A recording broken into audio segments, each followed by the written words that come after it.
Liit. Cash? Pera?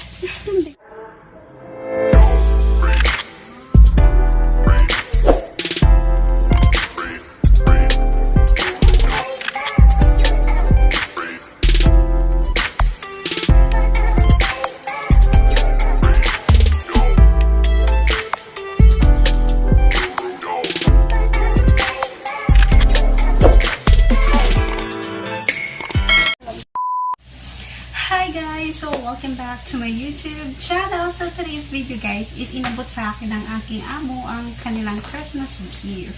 So, this one, ano pa sa tingin nyo? It's a cash? Hindi ko rin alam kung anong ang nasa loob nito. Well, bubuksan natin para makasigurado tayo kung anong laman nito, diba? So, simulan na po natin, diba? Tingnan natin. Surprise! Ano kaya naman? Hindi ko na alam. What is this? Ano to? Feeling ko, ano to? Sticker? Look guys, 3 million. Ano to? 3 million? Wala na to. QR code. Ano to? What? What is this? Shit, what is this? Pandikit? Sticker? Parang sticker. Duh, sticker nga. Anong gagawin ko sa sticker? OMG. Kasi nakalagay dito is anong gagawin ko dito? OMG, my goodness. It's a prank, guys. It's a prank. So, buksan na natin.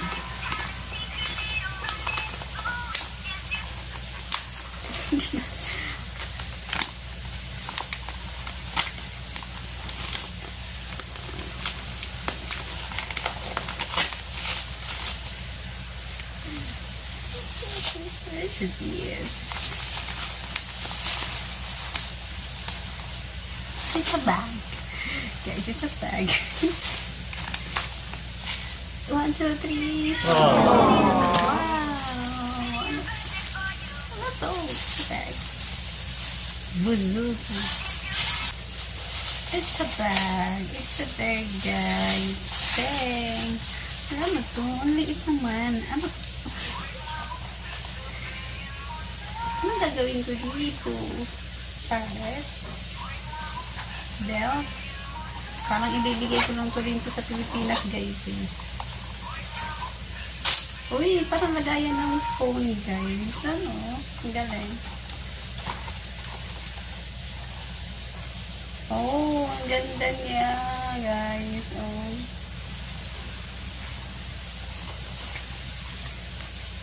Ang galing.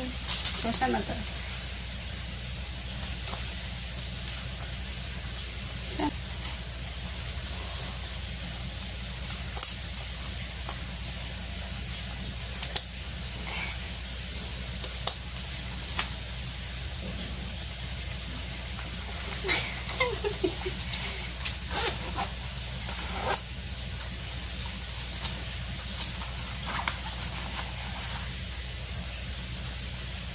Mga lagayan ng ano, ng phone, cellphone, pag umalis ka.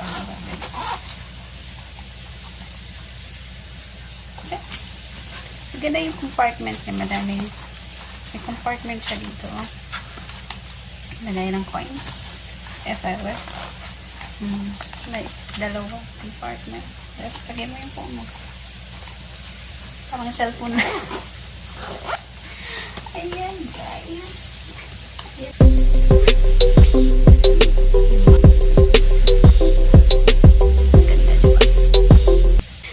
if you like this video guys, please thumbs up and subscribe and don't forget to hit the bell button para lang kayo mag-notify sa aking mga videos. So, that's it for today. Wala na, binuksan ko lang talaga for updating for my YouTube channel kasi wala naman akong mga upload kasi hindi naman kasi ako masyadong lumalabas ng bahay or day off. So, kung anong naiisipan ko, i-upload. That's all. So, pera din yun. So, sa lahat naman tayo is Christmas. So, Christmas is giving a gift or love. Kahit ano namang klaseng regalo yan, matatanggap natin basta galing sa puso. So, ito ang pangalawang gift ko sa kanila kasi yung una ko is relo.